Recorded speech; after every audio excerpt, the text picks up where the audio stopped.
श्री कड़ीभाई वीराणी कन्या विद्यालय राजकोट द्वारा आयोजित यूट्यूब चैनल पर आप सबનું हार्दिक स्वागत है। स्टडी मटीरियल फॉर स्टूडेंट्स ની અંદર આજે આપણે કાળ આગળ વધારવાના છીએ। આજના આપણા ટોપિકમાં છે પરફેક્ટ ટેન્સીસ ઇંગ્લિશ સબ્જેક્ટની અંદર। હું છું દીપેશ જોશી અને આજે આપની સાથે આગળના કાળની વિગતો ચર્ચા કરીશું। ટેન્સીસની વાત કરીએ આજે એમાં પરફેક્ટ ટેન્સીસની એ પહેલા આપણે જોઈએ કે અત્યાર સુધી આપણે જોયા એમાં પાસ્ટ પ્રેઝન્ટ અને ફ્યુચર એના કેટલાક પ્રકારો આપણે જોયા હતા। તો સૌથી પહેલા આપણે જોઈએ તો સિમ્પલ ટેન્સીસ, એની અંદર પ્રેઝન્ટ, પાસ્ટ અને ફ્યુચર આ ત્રણ સિમ્પલ ટેન્સીસ જોયા છે। કન્ટિન્યુઅસ ટેન્સીસની અંદર આપણે જોયા છે પ્રેઝન્ટ અને પાસ્ટ કન્ટિન્યુઅસ ટેન્સીસ। આજે આપણે વાત કરવાના છીએ એ છે perfect ટેન્સીસની।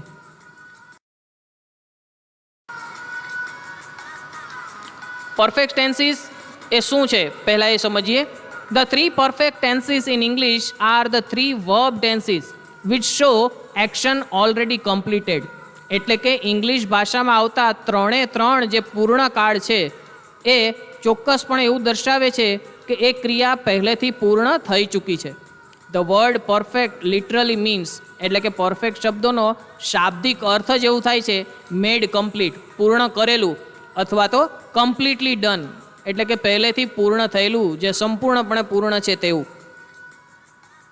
They are formed by the appropriate tense of the verb to have। એની રચના કરવા માટે આપણે જોઈશે ટુ હેવની વાક્ય રચના plus the past participle of the verb, અને એની સાથે હંમેશા આવશે ક્રિયાપદનું ભૂતકૃદંતનું રૂપ। એટલે કે ટુ હેવના કાળ પ્રમાણેના રૂપ આવશે અને એની સાથે હશે V3નું રૂપ।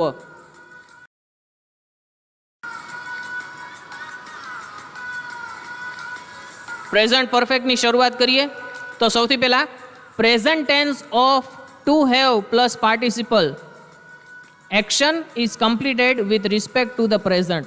અહીંયા ક્રિયા પૂર્ણ થઈ ચૂકી છે પણ કેના સંદર્ભમાં? વર્તમાનના સંદર્ભમાં।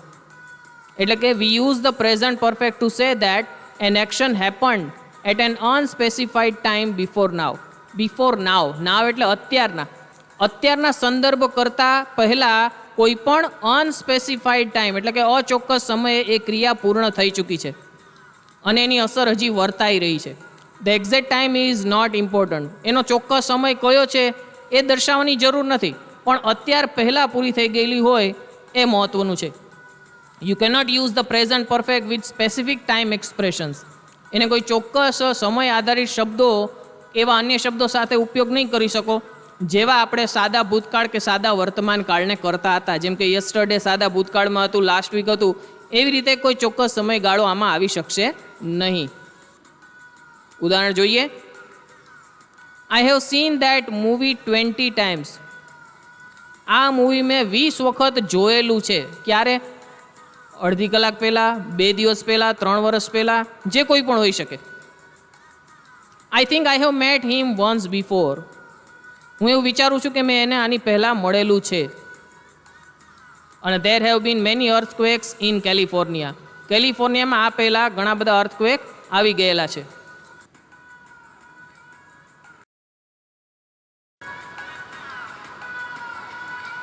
પરફેક્ટ ટેન્સીસમાં આગળ જોઈએ તેની વાક્ય રચના। તો વાક્ય રચનામાં એફિર્મેટિવ એટલે કે હકાર વાક્ય રચનાની અંદર કર્તા સાથે હેવેસ સાથે તેનું ભૂતકૃદંતનું રૂપ એટલે કે પાસ્ટ પાર્ટિસિપલનું રૂપ ક્રિયાપદનું મૂકવાનું રહેશે। ઉદાહરણ જોઈએ, I have seen it, she has finished her work. નકાર વાક્ય રચના અલગ નથી, ફક્ત તેમાં નોટ મૂકવાથી એની અંદર વાક્ય રચના નકાર બની જાય છે। People have not travelled to Mars, Ritika has not travelled to Pune yet. Interrogative પ્રશ્નાર્થ વાક્ય રચના, એમાં હેવેઝને આગળ લઈ લેવાથી વાક્ય રચના છે એ પ્રશ્નાર્થ બની જાય છે। Have you read the book yet, has Sumit controlled water flow.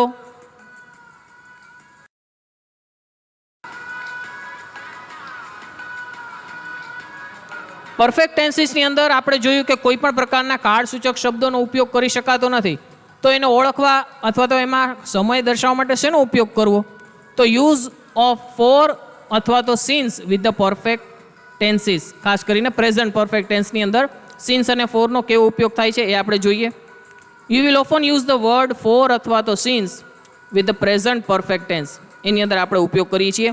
The word for will establish. ફોરનો ઉપયોગ શેના માટે થાય છે? એસ્ટાબ્લિશ એટલે સ્થાપના કરવા માટે. અ ડ્યુરેશન ઓફ ટાઈમ, સમયગાળો દર્શાવવા માટે. Since an indicated moment when the action or state began. અને સિન્સ છે એ ચોક્કસ સમય દર્શાવે છે જેની અંદર એ ક્રિયા શરૂ થઈ હતી અથવા તો એ ક્રિયા પ્રસ્થાપિત થઈ હતી. ટેક અ લુક, જોઈએ. The word four establish a duration of time. તો બંનેનો તફાવત ખાસ સમજો.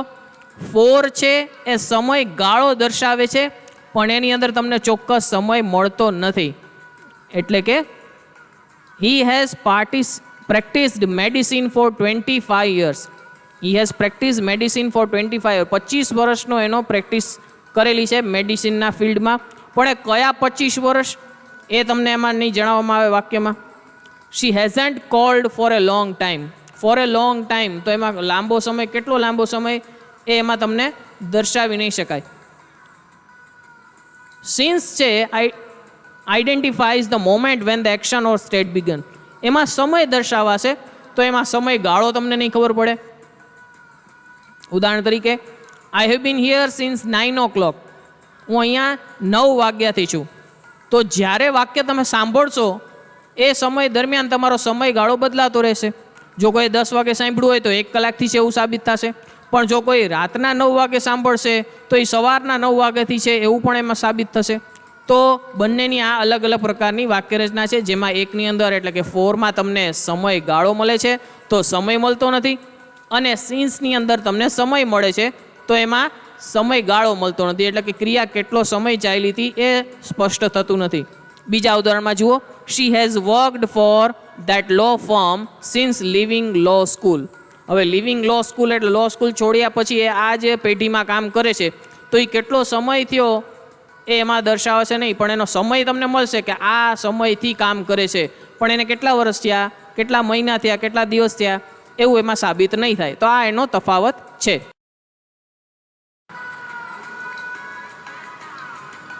પરફેક્ટ ટેન્સીસમાં આગળ જોઈએ પાસ્ટ પરફેક્ટની. પાસ્ટ પરફેક્ટ દોસ્તો કોઈક અલગ પ્રકારની વાક્યરચના છે. ઘણી બધી વખત એને સાદા ભૂતકાળ સાથે એકબીજા સાથે મિક્સ થઈ જતી હોય છે વાક્યરચના. તો ખાસ સમજીએ, સાદા ભૂતકાળ અને પૂર્ણ ભૂતકાળની વાક્યરચનાઓ બંને અલગ છે. એને અને આ સાદા ભૂતકાળને અને પૂર્ણ ભૂતકાળને બહુ વધારે પડતો સીધો સંબંધ નથી. પણ પરફેક્ટ પાસ્ટ ટેન્સની જે વાક્યરચના છે એ કેવા પ્રકારની છે? તો is use to show that something happened before another action in the past. એટલે કે ભૂતકાળમાં, સાદા ભૂતકાળમાં કોઈ ક્રિયા પૂર્ણ થઈ છે એની પહેલાં કોઈ ક્રિયા પહેલેથી પૂર્ણ થઈ ચૂકી છે એ દર્શાવવા માટે. એટલે કે ઘણી વખત ગ્રામરના વિદ્વાનો એને દૂરનો ભૂતકાળ પણ કહેતા હોય છે.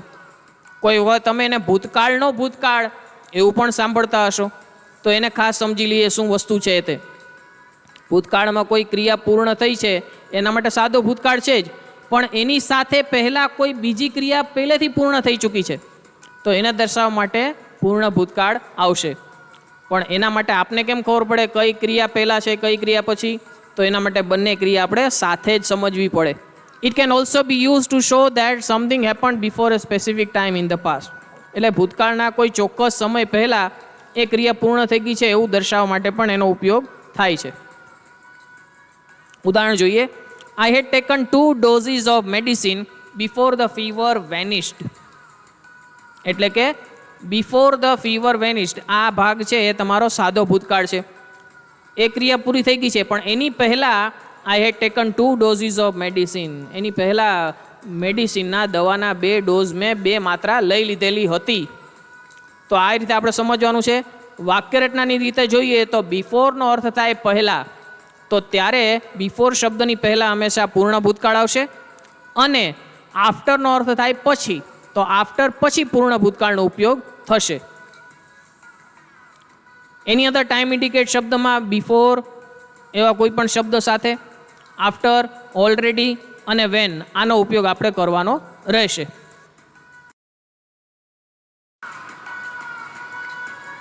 પરફેક્ટ પાસ્ટ ટેન્સની સેન્ટેન્સ પેટર્નમાં જોઈએ તો એની સેન્ટેન્સ પેટર્ન પૂર્ણ વર્તમાન કાળ જેવી જ છે, ફક્ત હેવ એઝની જગ્યાએ ત્યાં ભૂતકાળનું રૂપ એનું હેડ મુકાશે.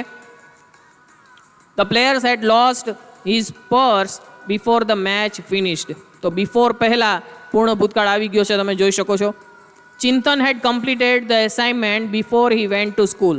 તો હી વેન્ટ ટુ સ્કૂલ એ સાદો ભૂતકાળ છે, તો એની પહેલાં બિફોર શબ્દ આપેલો છે, તો બિફોર પહેલાં પૂર્ણ ભૂતકાળ તમને આપી દીધેલો છે. એટલે બે ક્રિયા સાથે પૂરી થાય છે, એમાં એક જે હમણાં પૂરી થઈ છે એ સાદો ભૂતકાળ છે, એક એની પહેલાં પૂરી થઈ ગઈ છે એ પૂર્ણ ભૂતકાળ છે, એવું આપણે સમજવાનું છે. માટે ખાસ એવું યાદ રાખવાનું છે દોસ્તો કે પૂર્ણ ભૂતકાળની ખાલી જગ્યા ક્યારેય પણ તમને પૂછાય કે પૂર્ણ ભૂતકાળનું વાક્ય પૂછાય તો એ કદી એકલું નહીં હોય, એ સાદા ભૂતકાળ સાથે જોડાયેલું હશે જ. To show that an action happen before something else in the past. એટલે કે ક્રિયા ભૂતકાળમાં કોઈ ચોક્કસ સમય પહેલાં પૂર્ણ થઈ ગયેલી છે એવું દર્શાવવા માટે એનો ઉપયોગ થાય છે. ઉદાહરણ જોઈએ. She stayed up all night because she had received bad news.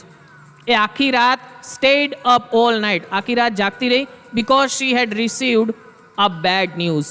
એટલે કે એને પહેલાંથી એક ક્રિયા પૂરી થઈ ગઈ છે, બેડ ન્યૂઝ મળવાની, એટલા માટે સ્ટેડ અપ ઓલ નાઇટ એ સાદા ભૂતકાળની ક્રિયા એટલા માટે બની. They lost many of the games because they had not practiced enough. Lost many of games. આ વાક્ય રચના શું દર્શાવે છે? સાદો ભૂતકાળ. અને એનું કારણ પહેલાં આપી દીધું છે, કેમ કે ભૂતકાળમાં એની પહેલાં એક ક્રિયા બની ગઈ હતી કે they had not practiced enough. પૂરતી પ્રેક્ટિસ એટલે કે મહાવરો એ લોકોએ કર્યો નહોતો. To show that an action happened before a specific time in the past. ભૂતકાળમાં કોઈ ચોક્કસ સમયે એ ક્રિયા પૂર્ણ થઈ ગઈ છે એવું દર્શાવવા માટે પણ પૂર્ણ ભૂતકાળ આવી શકે. She had established her company before 2008. એટલે કે કોઈ ચોક્કસ સમય પહેલાં એ ક્રિયા પૂરી થઈ ગઈ છે. He had never played football until last week. આ પાછલા અઠવાડિયા પહેલાં સુધી એણે કદી ફૂટબોલ રમેલું નહોતું એવું પણ એમાં દર્શાવી શકાય.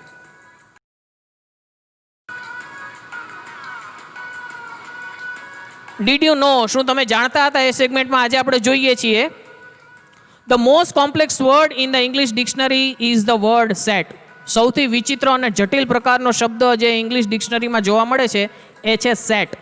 બહુ સહેલો સ્પેલિંગ છે યાદ રાખવામાં, પણ with over 430 definition in the Oxford English dictionary. પણ એના 430 જેટલા અલગ અલગ અર્થ અને ઉપયોગો છે જે ઓક્સફર્ડ ઇંગ્લિશ ડિક્શનરીમાં તમને આપેલા છે. શું તમને ખબર હતી?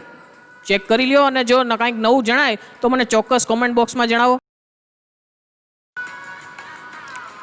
કળીબાઈ સ્કૂલની આ યુટ્યુબ ચેનલને આપ લાઇક કરો, શેર કરો અને સબસ્ક્રાઇબ કરો, અને સાથે સાથે બેલ આઇકોન દબાવો, જેથી કરીને અહીંના જે વિડીયો નવા છે એ તુરંત આપની સુધી ચોક્કસથી પહોંચી જાય.